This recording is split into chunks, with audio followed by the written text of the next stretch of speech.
we had left like our dreams behind. We weren't going to even pursue Bruce Glenn anymore. It was just too much. So we're going to tell you about a moment, a life-changing moment that changed the trajectory of our fashion career. We moved to New York City, of course, to become fashion designers, and we've had quite the journey. We've worked for many different brands over the years, and in between working for brands, we did a lot of freelance work. We tried to start our own brand. It was very up and down, you know. So sometimes we were living fat on a hog, and then sometimes we had absolutely nothing, because freelance is just kind of fickle that way. Sometimes the opportunities are there, and with fashion, sometimes they're just not. And so at one point, 3-4 years ago, we decided that internally, you know, it wasn't like a spoken decision between the two of us. We sort of just decided that we were giving up. We were tired. We were tired of eating ramen noodles. We were tired of scraping by. We were tired of uncertainty, you know, and we're going after our dreams, this burning passion, desire that's inside of us. All the pressures of life hit, you know, we're in our 30s, you know, we're wondering what's happening next. We're living from paycheck to paycheck, you know, we're trying to make ends meet. And so we internally, I think at that point we were living in a one-room basement. We sure were. In Queens, New York City, and it was like a 4-level home. And we had the front end of that house in the basement. There was no windows. And there was in the basement, it was split up so that there was a whole other family, a Filipino family that lived right back here. And sometimes they would give us some good food. Yeah, so that was a plus. But our little room had absolutely no windows. It had one tiny bathroom, and it was literally one room with a bunk bed, and we're in our 30s, and we're trying to do this fashion thing. And so we're like, something's gotta give. So we decide that we're not running and chasing after this dream of starting our own collection. We're not even looking to do freelance anymore. We have industry knowledge, industry experience. We're going to go and get a real job, right? We had some good jobs, you know, for our resume. I mean, we were the head designers of Sean John at one point. I mean, and this is what I mean. There were some really high moments, and there were a lot of low moments too. And I remember Glenn started putting together our resume, because he's that twin, okay? He's the put together your resume twin, email it out twin, do the budget twin. That's the twin he is. I'm the have fun twin, the artistic twin, the optimistic twin. It's okay, we'll do it, you know. And I'm like, no, we gotta put these resumes together. And I remember one night, you know, sending out all these resumes, and the very next day getting an email from a menswear brand, and it was for his interview. And I said, you gotta go on this interview tomorrow. He was like, he said, Bruce, wake up, you have an interview today. And I'm like, for what? Where? Because I didn't send any resumes out, he had sent them out. And so I got dressed up for an interview, and I remember that I went into the office, and I was so nervous. I hadn't been like in a professional working environment for a long time, because we were freelancing and stuff, kind of doing our own thing, which wasn't working. And I went into this office, and there was a woman, and she invited me into the showroom, and we sat down. She asked me about myself, and I felt really good about the job. And I left that day, and Glenn came to meet me actually. And while we were together, he got a phone call offering him the job, right? And so, but hold on, wait, it wasn't like a true offer yet. It was like, you have moved to the second phase of everything, right? But I was overqualified for the position. It was an assistant designer position, right? And so because they wanted me, and they wanted this fresh new thing that I was going to bring, he was going to bring all the fresh new things. There was a woman who was a head designer. They took her title and gave me head designer title, and then gave that woman creative director title, right? And so I got hired that day. But hold on, wait, I got to tell this part, because this was crazy. All right, tell this part. This was crazy. I go into the, for the second interview, and I sit down, and there's this autographed book by Tommy Hilfiger. And it's like his autobiography, and it's sitting there, and I have the same book, and I'll tell you why later, okay, not right now. I have the same book that's been autographed to me, and it says, Bruce, you know, thank you so much, or, you know, something. I can't even remember what it says. But so that book is sitting there. I'm like, oh, I have the same book. Wow, they must have it also.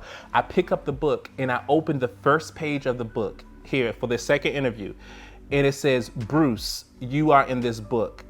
And you don't even understand what happened in my mind at that moment. I'm like, what's going on? I feel like I'm in the Twilight Zone. Is this my book? Wait, what's going on? Why is my name in this book? And then they say, Bruce, come back. It's time for you to do your second part of the interview. And I'm like, I closed the book and at that moment, as I'm walking back, I said, this job is mine. I know that this job is mine. So later on, I find out that Tommy Hilfiger owns part of this company that we're working at, and that the owner's brother's name is Bruce.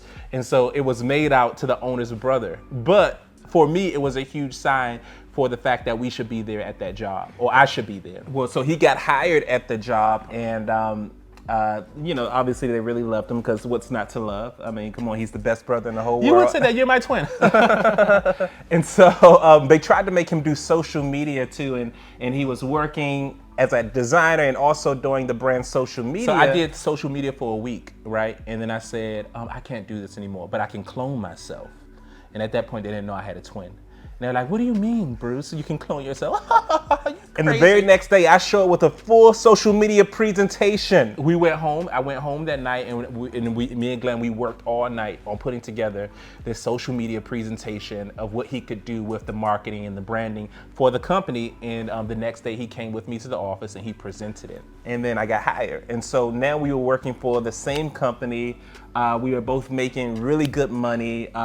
We just decided that at that point that we were just going to work this track. He was going to become the creative director. I was going to become the vice president of marketing for the company. And this is where our focus was going to be. We had left our dreams behind. We weren't going to even pursue Bruce Glenn anymore. It was just too much. You know what I mean? We're now going to build this brand. So while working for this brand, probably about a year in, I think, we're really comfortable at this point. We've gotten a new apartment. We're not living in the basement anymore. We can afford a lot of things have changed. Yeah, we can afford a steak here. I think I gained about 10 pounds. Right. My goodness, we have money to eat. And so I remember Bruce had a different schedule than I did. So he went into work earlier than I did. And so I met him during lunch on a particular day. But we both had like our separate prayer time in the morning. And we both had a message from God, that we really felt like God was speaking to us individually. And we didn't quite understand what he was saying, or what he said meant. We didn't understand. Right. So during this lunch, Bruce shares with me that God spoke to him. And I say, I feel like God spoke to me very clearly too. And I said, well, what did God say? And we both looked at each other and he said, don't get comfortable.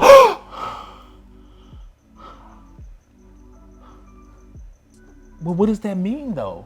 Because we have been so uncomfortable for so long, so tired for so long, scraping to get by for so long. And now we're finally in a place where we were, comfortable. We weren't in these desperate situations or this desperate situation anymore.